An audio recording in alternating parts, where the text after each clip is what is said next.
घोड़ा और गधा दोनों ही बेचकर नींद खींचने की मैं आदी हो चुका था।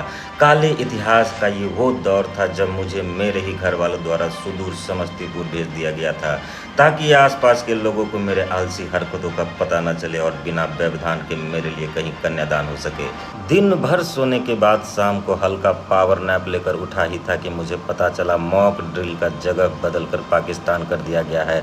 और इससे मेरा मक्कार मन दुखी हो गया, क्योंकि फटाफट न्यूज़ चैनल के माध्यम से मुझे पता चला था कि मॉक ड्रिल में किसी ड्रिलिंग मशीन का प्रयोग नहीं होता, बल्कि इसमें लॉकडाउन की तरह लंबी लंबी छुट्टियां होती है, जिसमें बिना कोई काम किए घंटों सोए रहने का परम सौभाग्य प्राप्त होता है। इससे पहले कि मुझे ब्लड प्रेशर बढ़ाने की गोली लेनी पड़ती, मैंने अपना ही फ़ोन अपने हाथ में उठाकर अपने सलाहकार मंजीत भोकाल को कॉल किया।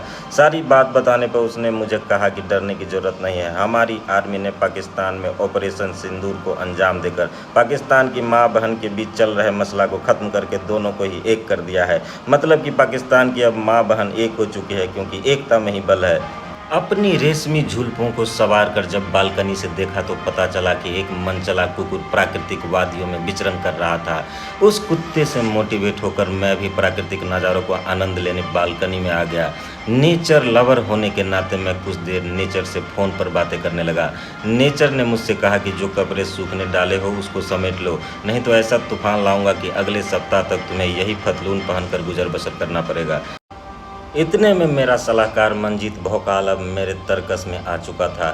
मैंने उसको कहा कि तुम मेरा कैमरा पकड़ो और मैं अपना थोबरा यूज़ करके थोड़ा फेस वॉश और 2 लीटर पानी खराब कर लेता हूँ। इतना ही नहीं, जब साफ़ सुथरा तौलिया से अपना थोबरा साफ करने लगा तो तौलिया ही गंदा हो गया। मैंने एक सफ़ेद टी शर्ट से हैंगर निकाल कर फेंक दिया और उसमें अपना संगे मरमर से बना खुद का स्केलेटन घुसेड़ दिया।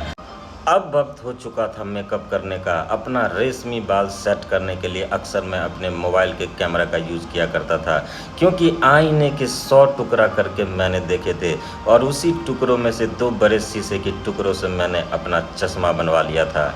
घर से बाहर निकला तो देखा कि मेरे कुल 3.5 सब्सक्राइबर मिलकर भयंकर भीड़ लगा रखे हैं। मैंने सबका अभिवादन स्वीकार किया और एक हाफ सब्सक्राइबर को बाइक से उतार कर खुद निकल पड़ा सिंघिया चौक के लिए। ऑन रोड प्रशांत महासागर जैसे इस झील को झेल कर पार करना कोई बच्चों का खेल नहीं था, पर आगे एक साइकिल सवार बच्चा मुझसे रेस लगाने लगा। मैंने भी स्पीड कम नहीं किया, बल्कि इंडिकेटर जलाकर उस एरिया को ही रेड लाइट एरिया में कन्वर्ट कर दिया। अपनी उड़नबाज मोटर गाड़ी का उड़ान भरा और पहुंच गया एक सुप्रसिद्ध किराने की दुकान पे। वहां ऑर्डर तो मैं देता गया और सामान चाचा जी अपने बोरिया में कसते गए। इस कातिल सिलसिला को रोकने के लिए मुझे कुछ खुशमिजाजी शब्दों का प्रयोग करना पड़ गया, तब जाकर